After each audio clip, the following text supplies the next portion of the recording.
stay with that story. Schools are becoming increasingly violent and unsafe, with stabbings, shootings and racism more common. Pupils are afraid to go to school. Classes and exams are being disrupted and children are dying. On Thursday, pupils from the Kalabocha Secondary School in Vlakfontein were involved in a fight. One pupil has died while another is fighting for his life in ICU. Pupils, parents and community members say police and officials have failed them. Let's unpack this now with SATU spokesperson Xolani Fakude, National Association School Governing Bodies Matakanye and education activist Hendrik Makaneta. Thank you all three so much for your time. We do appreciate it. Hendrik, let me start with you. You've briefly heard the interview that was done with our reporter Pulele Twichi-Jones out in Vlakfontein, speaking to the councillor, the family, but also the Gauteng Education Department and how they are wanting to address the issue. But wouldn't you say it's a little too late? How many times have we seen pupils dying, pupils being stabbed, even teachers, deputy principals, principals being attacked with violent weapons? Surely something more needs to be done, and this is of great concern. Heidi, it is a matter of great concern. I think that we are a society that tends to respond to issues once they have happened.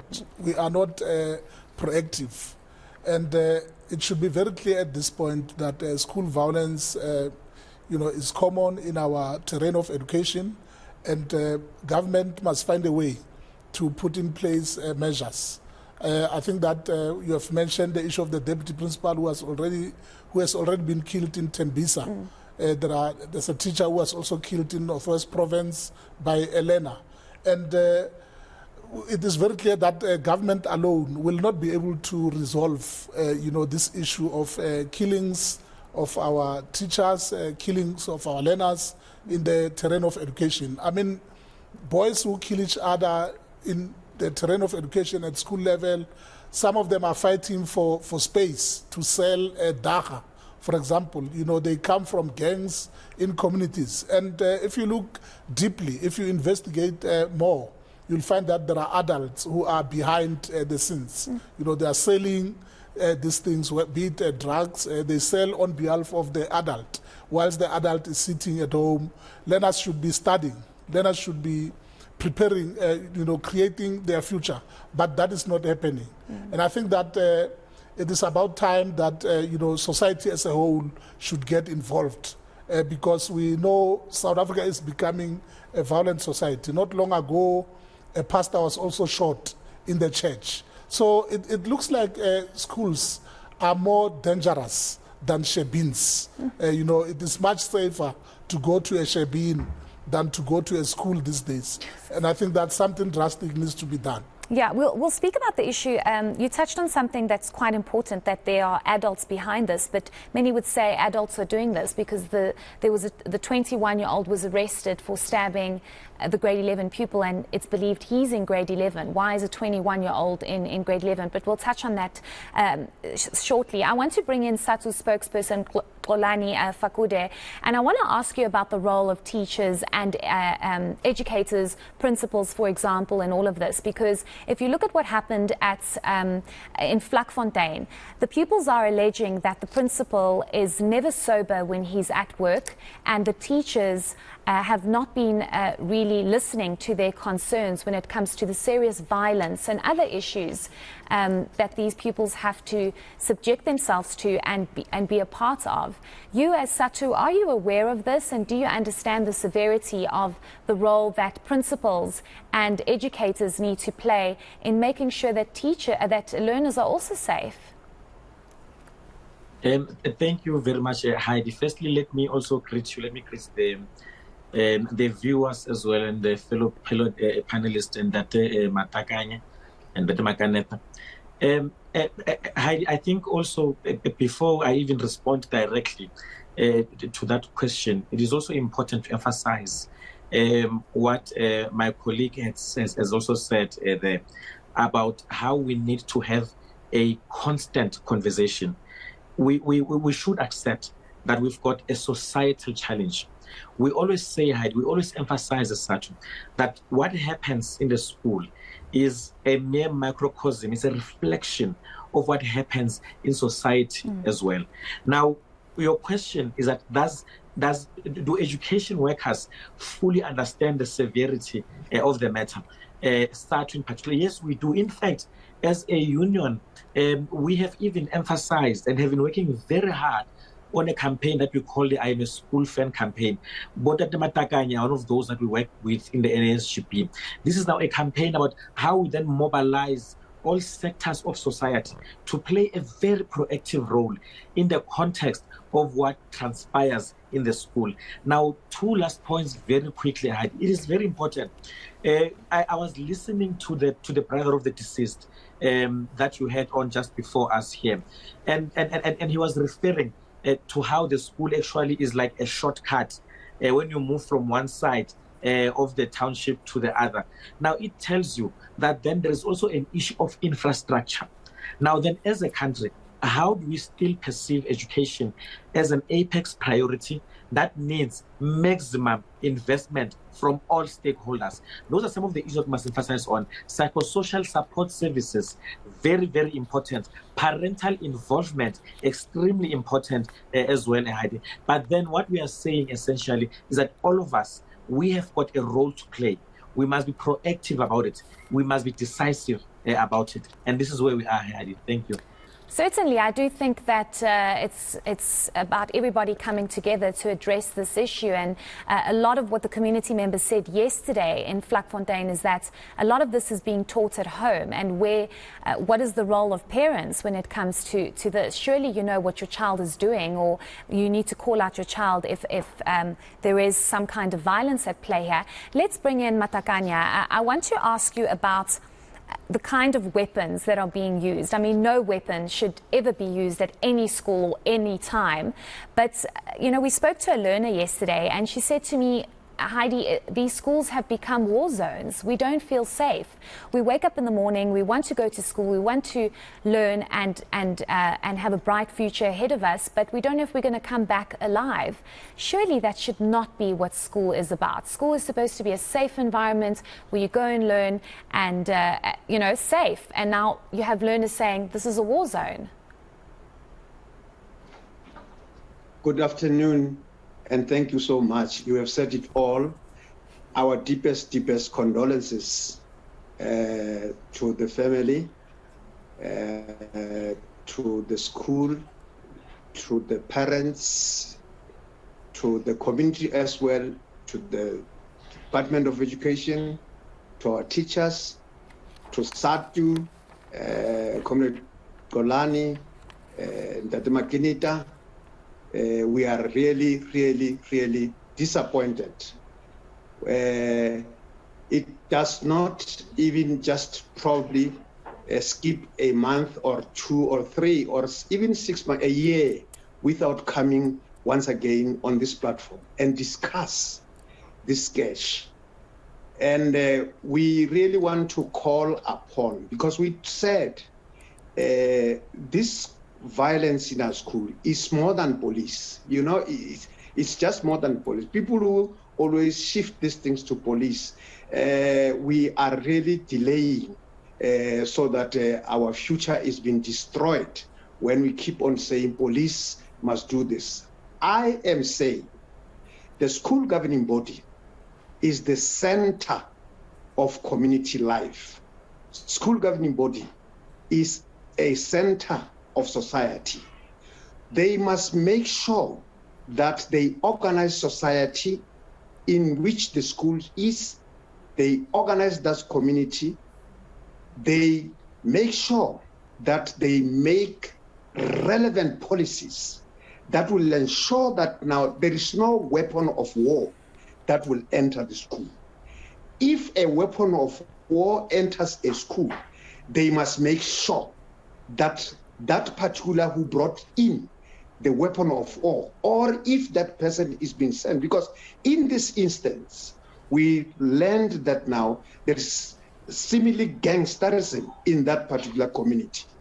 Now, you can see that now they know, but they don't make stringent policies that will make sure that any child who attends school or any gang who does not attend school there must fear that school, must fear to go next to school, knowing that now, if this could happen, I am going to be punished. And that's how we'll get rid of this school safety. I mean, we are tired, really. We can't sit back, look at these churches, these thugs coming into school, selling daga, selling. How do we know that now? These people are fighting for the turf in the school. Maybe then these children, somebody behind them is sending them to sell contrabands in schools. So this can, and we want to call upon community to support the school governing bodies to make sure that we don't come back and discuss this thing anymore.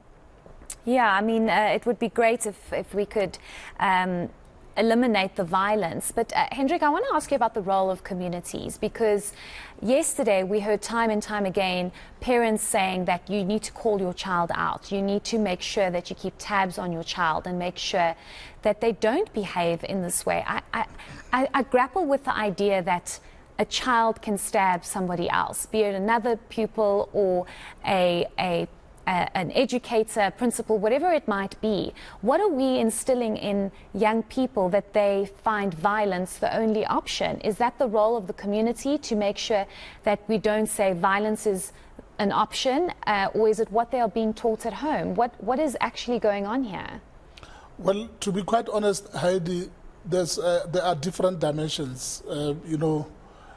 Learners, of course, the fundamental one is that learners are members of the communities, and whatever they do within the school premises is something that they have learned from communities. So, because before they come to school, they are already part of the community. So by the time they are registered in grade R or grade 1, they are coming from communities. So everything that they bring comes from communities.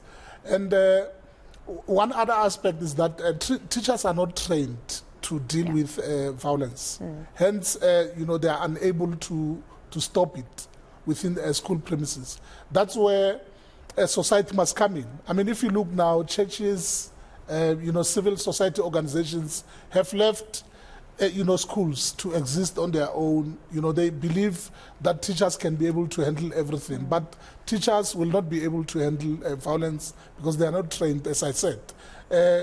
We really need, civil society organizations to come on board as well, to take ownership of our schools, to say, let us reclaim these school environments, but also, student organizations. I mean, we have got organizations such as COSAS who have goals and missions, visions, and so on. What is their role as well during this time when teachers are stabbed by learners, when learners are stabbed by other learners? What are they saying? It cannot be correct that we are going to leave schools unattended. As I said, even in churches, it is no longer safe. It looks like South Africa is gradually becoming a very serious and violent society. That must be, something drastic needs to be done. We honestly cannot go on in this way. If you look at our security officials, schools, particularly public schools, they are not beefed up when it comes to security. I think that we don't have a challenge in private schools, but in public schools, our officials, our ministers, our deputy ministers, director generals, if you check as well, they take their children into private schools. So hence there is no there's no sense of agency in addressing the question of safety of our learners in public schools, because our officials are not affected. If you go to Parliament and check members of Parliament and ask them, where is your child attending school, you'll find that their children are in private schools. So their children are safe. That is why they don't have that sense of agency. And we want to call upon the Portfolio Committee on Basic Education in Parliament to urgently put this matter of school safety on the agenda. We need hearings in Parliament where organizations will go and make presentations to say what are the issues, why is it difficult for us to root out acts of criminality within the school terrain? Why are there no police visibility within the terrain of education around schools? Why is this matter not addressed as a matter of urgency? For how long are we going to lose lives? I mean, people who are killed are mainly people who come from poor communities. Those who come from suburbs are safe. Their children are safe. And this is the issue, is that, you know, these township schools feel neglected. I want to bring in Xolani from SATU and ask you about the fact that educators also feel that they are under threat and they are also often attacked. Sometimes they want to intervene and make changes and address the issues of violence and gangsterism and whatever else it might be, but they also fear for their lives, don't they? Absolutely, you are correct, Heidi. And what we need to also appreciate and accept is that as education workers, we see the school environment as our immediate workplace. And certainly, inherently, we want it to be very, very safe. And of course, we are concerned. Some of these issues, they even start making the teaching profession unattractive on its own.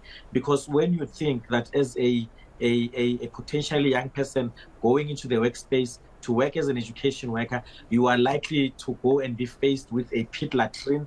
You are going to be faced with a school with no fencing, a school with no security, etc. So it does have got some of those effects. But now also, Heidi, I want to also very quickly touch on what that Margaret was saying, the role of the community. I think that we must also speak, Heidi, and very, very proactively about the paradigm shift, the national paradigm shift which is needed. When Umalusi, for instance, released a statement on the state of readiness for the matric exams as we speak right now, there were two main risks which were identified. One was load shedding, and then the second one was potentially community protests affecting the examination writing process. Now, it therefore tells you that we need a paradigm shift. It cannot be that equally our communities also see a school as a low-hanging fruit, and a bargaining chip to advance other issues that we may need. And then, of course, again, also the role of the SGPs. That Mataganya is very, very correct, that there is a very, very critical role that can be played in this case by the school governing bodies. In fact, that Mataganya would even agree with me that when we normally go to the SGP elections processes, his organization will be in the forefront of encouraging parents to even participate in those processes. Why do we even need to have and make that effort? It should be natural. It should be clear that we need parental involvement. And one of those ways in which you can do that is through very strong school governing bodies. So what we're saying essentially, Harry, is that let us all play our role. I mean, you mentioned, for instance, that part of the issues that were raising the learners in Kalabusha is how the principal would come intoxicated and so forth. Then what is the employer in this case doing? In SATU, we've got a very, very strict code of conduct. But then at what point does the employer then come in and say that this cannot happen in this environment of ours? When then does the employer take that particular responsibility as well? So for us, what is important, Heidi, is all about us working together in a very collaborative manner, but very proactively so as well. Let us not be reactive. Let us not wait for another a post to go viral on Facebook. Let us not wait for another kalabusha. Let us have this conversation. In fact, we should see the lack of school safety in our schools as another pandemic in its own, and then we treat it with the same urgency as well. No, it's definitely a crisis, and I think what's even more alarming is the fact that the department stood up yesterday in front of everybody and said that the principal has been suspended and later retracted that statement. And while allegations need to be tested, it's very mind-boggling that anyway, that's just my opinion, given the severity there. Let's bring in the National Association of School Governing Bodies, Matakanye. Just lastly, maybe you can wrap it up for us. What needs to be done? Because many are saying we need police, we need the army, we need more security at schools, but you don't want these schools to, again, look like war zones and for learners, even primary school learners to be walking into a school where there's security everywhere, armed security, police. That shouldn't be an environment, but is that the solution here? Thank you once again. We don't need really we don't need soldiers. We don't need police. A school, as it was once defined, is a center of community life. I mean, if a school is a center of community life, why should we be guarded? Why should we bring guns and all those things? Because it's a center of community life. And we must, I think my comrades there have already said we must reclaim. And I've already indicated. But we are disappointed by the Department of Education. I think my comrade there hit it on the nail. When communities, when parents protest about what is happening in the school, it could be the principals, as it has been said that now this principal is drinking, then it was withdrawn. And when parents comes there and protest, or they don't even protest, because through the school government body as the center, they tell the department to say this principal is doing, and we are expecting, because that is the employee of the Department of Education, we expect the department, the employer to act, the employer to investigate before it goes far. And the same applies to the officials, the so-called circuit managers, the so-called IDSOs. They just tend, it is true, Makaneta has just put it very clear that their children are not in those schools. That's why they don't go there and monitor those schools and assess the risk that our children may go through. They don't. They just go there and drink tea and from there collect something and go out. And we are telling the MEC, we are telling the HOD to say, you are officials, but there's nobody who's listening to us. I must tell you, and hence I'm saying we are on our own. Then we just have to stand up. As Steve Biko once said, you are on. That's why we must strengthen National Association, SATU, particularly SATU, on the question of I am a school. I think when...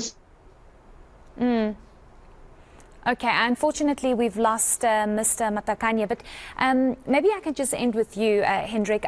You know, we have these discussions time and time again. Yes. There's a grade 11 pupil that's fighting for his life after he was also attacked. A mother was also attacked in the process while she was trying to close the door of her house, protecting her children. She was also injured with the panga. And it just seems as though there's just so much violence. And that should not be, especially amongst young people, how they react to issues or whatever it might be. And maybe just lastly, you can speak about the issue of how there's also an allegation that in this particular school in Vlakfontein, there are pupils there that have previously been expelled from other schools and now are attending this particular school.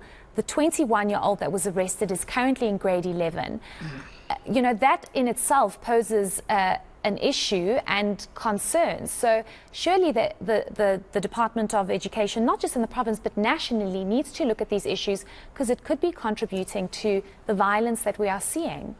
Definitely, definitely. I think it's most unfortunate that we do not have you know, dustbins for human beings.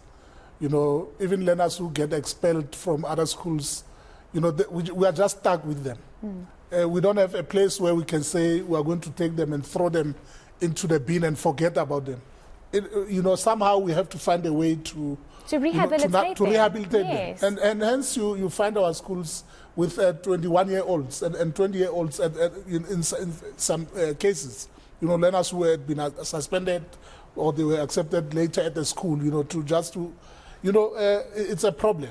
But I think it is high time that we cannot continue to face these problems and as if we are alone, as if we don't have a government. We have got the Department of Basic Education. We also have the Portfolio Committee on Basic Education, which must hold the minister accountable.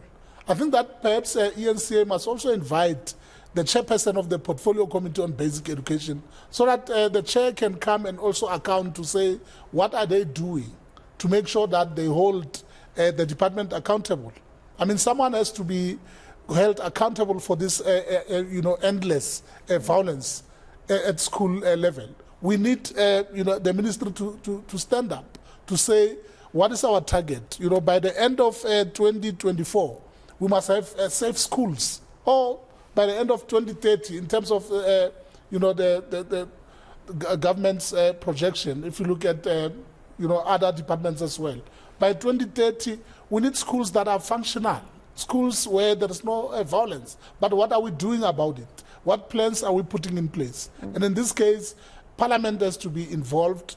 The Minister of Basic Education must be involved as well. It can't be correct that we continue to talk about these issues as if we have no leaders. Yeah. They have to come on board to say, here's an issue. I mean, early this year I attended the Basic Education Lekota, and the issue of school safety was never touched.